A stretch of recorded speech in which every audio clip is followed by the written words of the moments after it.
महाकुंभ मेला ପାଇଁ 13ରୁ ଅଯୋଧ୍ୟାକୁ ଗଡ଼ିବ ସ୍ୱତନ୍ତ୍ର ବସ୍। ହେଲୋ ଭାଇ ନମସ୍କାର ସହର ଆପଣ ହିନ୍ଦୁ ରାଜେଶ ବାଜି 10 ଜାନୁଆରୀ ଜାଣିବା ଟପ୍ ନ୍ୟୁଜ୍। ଜାନୁଆରୀ 13ରୁ ଉତ୍ତରପ୍ରଦେଶର ପ୍ରୟାଗରାଜରେ ଆରମ୍ଭ ହେବ ମହାକୁମ୍ଭ ମେଲା। ଏହି ମେଲାରେ କୋଟି କୋଟି ଶ୍ରଦ୍ଧାଳୁ ଯୋଗଦେଇ ଗଙ୍ଗାରେ ବୁଡ଼ ପକାଇବେ। ସେଥିପାଇଁ ପ୍ରଶାସନ ପକ୍ଷରୁ ବ୍ୟାପକ ବ୍ୟବସ୍ଥା କରାଯାଇଥିବା ବେଳେ ଏଥିରେ ସାମିଲ ହେବା ପାଇଁ ଓଡ଼ିଶାରୁ ଅଯୋଧ୍ୟାକୁ ଗଡ଼ିବ ସ୍ୱତନ୍ତ୍ର ବସ୍। ଓଡ଼ିଶା ରାଜ୍ୟ ସଡ଼କ ପରିବହନ ପକ୍ଷରୁ ହାଇ ଏଣ୍ଡ ପ୍ରିମିୟମ ବସ୍ ସେବା ଆରମ୍ଭ ହେବ। ପୁରୀ, ସମ୍ବଲପୁର, ଭବାନୀପାଟଣା, ବ୍ରହ୍ମପୁରରୁ ଏହି ବସ୍ ଗୁଡ଼ିକ ଯିବ। ସ୍ୱତନ୍ତ୍ର ବସ୍ ସେବା ଆସନ୍ତା 13ରୁ ଫେବୃଆରୀ 26 ପର୍ଯ୍ୟନ୍ତ ଚାଲିବ ବୋଲି କହିଛନ୍ତି।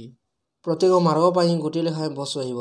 ଯାତ୍ରୀଙ୍କ ସୁବିଧା ପାଇଁ ବସ୍ରେ ଅଗ୍ନି ସୁରକ୍ଷା ବ୍ୟବସ୍ଥା, ଲାଇଭ୍ ଯାନ ଟ୍ରାକିଂ, ପ୍ୟାନିକ୍ ବଟନ ଏବଂ ଉନ୍ନତ ଡ୍ରାଇଭର ସହାୟତା ବ୍ୟବସ୍ଥା ରହିଛି। ଯାତ୍ରୀଙ୍କ ସହାୟତା ପାଇଁ 24 ଘଣ୍ଟିଆ ହେଲ୍ପଲାଇନ ବ୍ୟବସ୍ଥା ରହିବ।